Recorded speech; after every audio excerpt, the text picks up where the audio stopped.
都是因为我。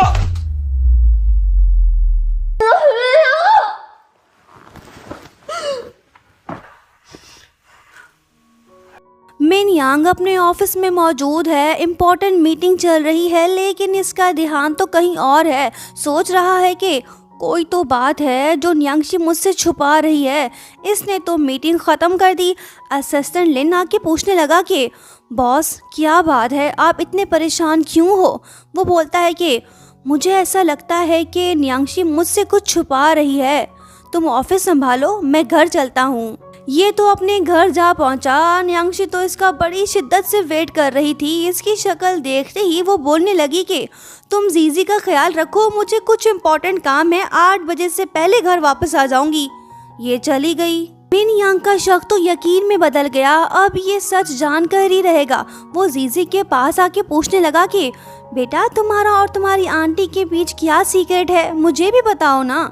जीजी बोलता है कि अंकल मैं कुछ नहीं बता सकता, आंटी नाराज हो जाएगी।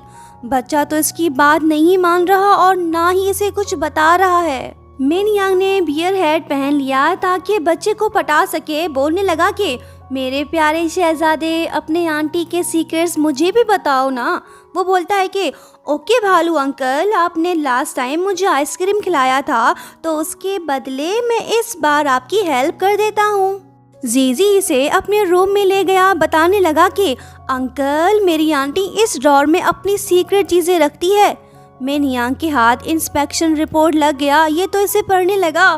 फाइनली इसे वो बात पता चल ही गई जो न्यांगशी इससे छुपा रही थी। तभी उसे न्यांगशी की कॉल आती है। वो बताती है कि कोई मेरा पीछा कर रहा है, मुझे काफी डर लग रहा है, प्लीज तुम जल्दी से मेरे पास आओ। फिर क्या, मिन यांग फौरन से उसके पास जा पहुंचता है और इसे सही सलामत घर वापस ले आता है। जीजी बोलने लगता है कि कहाँ पे है वो बदमाश, हटो मेरे रास्ते से, मैं उसे सबक सिखाने जा रहा हूँ। वो बोलती है कि बेटा मैं ठीक हूँ, कुछ नहीं हुआ, आप जाके सो जाओ। बच्चा चला गया। फिर मिन यांग न्यांगशी से बोलने लगता है कि जल्दी से अपना सामान पैक करो और जीजी को लेकर अब्रॉड चली जाओ। वो पूछती है कि क्यों, क्या हुआ। मिन यांग बोलता है कि तुम तो शुरू से यही चाहती थी ना। वो बोलती है कि नहीं तो तुम उसके लीगल गार्डियन हो, जब तक सच सामने नहीं आता मैं कहीं नहीं जाने वाली। मिन यांग बोलता है कि सच तो सामने आ चुका है, मेरी वजह से मेरी बहन मरी। ये देखो, क्या तुम इस बारे में इन्वेस्टिगेट नहीं कर रही थी। इस रिपोर्ट में साफ लिखा हुआ है कि मेरे कार में खराबी की वजह से ही वो एक्सीडेंट हुआ था। सब कुछ मेरी वजह से हुआ, सिर्फ मैं ही उनकी मौत का जिम्मेदार हूँ। न्यांगशी तो इसे समझाने लगती है कि तुम्हारी कोई गलती नहीं, तुमने कुछ नहीं किया, अपने आप को दोष मत दो। लेकिन मिन यांग इससे बोलता है कि मेरे जैसे बदनसीब इंसान के साथ रहना खतरनाक हो सकता है। मैं एक शापित हूँ, तुम लोग मुझसे दूर चले जाओ इससे पहले कि मैं तुम दोनों को भी खो दूँ। मेरे पेरेंट्स, मेरी बहन, कोई नहीं बचा, सब मर गए।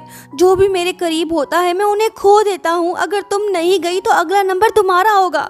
मैं नहीं चाहता कि जीजी और तुम्हें कुछ हो। फ्लैशबैक में हम देखते हैं कि सिस्टर शियान मिन यांग के ऑफिस आई थी। तब उसने अपने भाई से कार की कीज मांगी थी। मिन यांग ने उसे कार की कीज दे दी। हालांकि उसकी बहन के पास बहुत सी गाड़ियाँ थीं, लेकिन उसे अपने भाई की कार ही ड्राइव करनी थी। प्रेजेंट में मिन यांग पछता रहा है कि काश उस दिन मैंने सिस्टर शियान को कीज ना दी होती तो आज वो जिंदा होती। न्यांगशी इसे गले से लगा के बोलने लगती है कि चाहे कुछ भी हो जाए मैं तुम्हें अकेला छोड़ के नहीं जाने वाली। मिन यांग तो कुछ भी सुनने को तैयार नहीं है। ये तो बस अपने आप को ही कसूरवार समझता है। इसने न्यांगशी को खुद से दूर कर दिया। बोलने लगता है कि अपना सामान पैक करो, अगर कल सुबह तक तुम यहाँ से नहीं गई तो मैं तुम्हें जबरदस्ती घर से निकाल दूंगा। ये बात बोल के वो अपने रूम में चला गया। बेचारी न्यांगशी रो रही है। ये मिन यांग से जुदा नहीं होना चाहती। मिन यांग की हालत ठीक नहीं है। ये फिर से पैनिक फील करने लगा। काफी डर सा गया है। इसने खुद को फिर से बॉक्स के अंदर छुपा लिया। जब न्यांगशी उसे इस हाल में देखती है तो वो फौरन से उसके पास आती है और इमोशनल होके कहने लगती है कि मिनयांग, जो हो गया सो हो गया, पास्ट को याद करने से कुछ नहीं बदलेगा। अपने आप को संभालो, मैं तुम्हें इस हाल में नहीं देख सकती। सुनो मिनयांग, मैंने सब कुछ चेक कर लिया है। जिस दिन तुम्हारे घर में आग लगी थी उस दिन बारिश नहीं हो रही थी, फायर ब्रिगेड वाले आग बुझा रहे थे। तुमने जो आवाज सुनी थी वो थंडर स्टॉर्म की नहीं बल्कि सिलेंडर ब्लास्ट की थी। यही सच है, तुम्हें इस खौफ से बाहर निकलना होगा। मिनयांग, चलो अब हम हमेशा के लिए साथ रहते हैं। लड़की ने इसे इनडायरेक्टली अपनी फीलिंग्स बता दी, मतलब कि न्यांगशी इससे प्यार करने लगी है। जीजी भी आ गया, पूछने लगा कि अंकल आंटी आप दोनों अंधेरे में क्या कर रहे हो।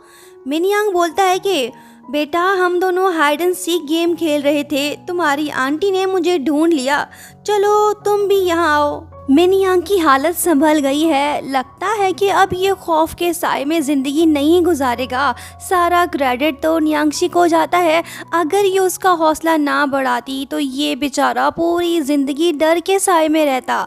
लेकिन अच्छी बात ये है कि अब सब कुछ ठीक हो गया है, ये तीनों काफ़ी खुश हैं। नेक्स्ट मॉर्निंग मिनयांग अपने घर से बॉक्स को बाहर निकाल फेंकता है। अब इसे इसमें छुपने की कोई ज़रूरत नहीं। असिस्टेंट हैरान होकर पूछने लगता है कि बॉस क्या तुम वाकई में इसे हटा रहे हो? मुझे तो ये लगा था कि आप मरते दम तक ये बॉक्स अपने साथ रखोगे और इसी में ही आपकी लाश जाएगी। मिनयांग बोलता है कि तो फिर ऐसा करो, तुम इसे अपने साथ ले जाओ। असिस्टेंट बोलता है कि ओ अच्छा, अब मैं समझा, ये सब जीजी की वजह से पॉसिबल हुआ है।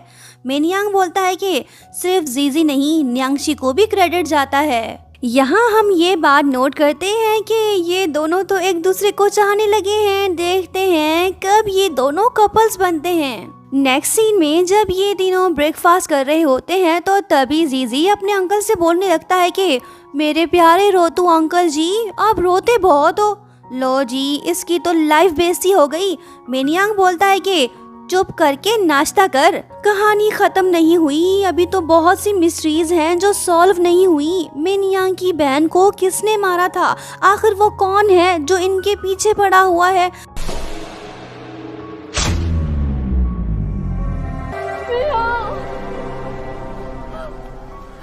आगे कहानी और भी ज़्यादा इंटरेस्टिंग होती जाएगी। तो दोस्तों नेक्स्ट बार देखना मत भूलना। लाइक शेयर सब्सक्राइब और हाँ, प्यारा सा कमेंट करते हुए जाना। Thank you so much for watching. Bye bye.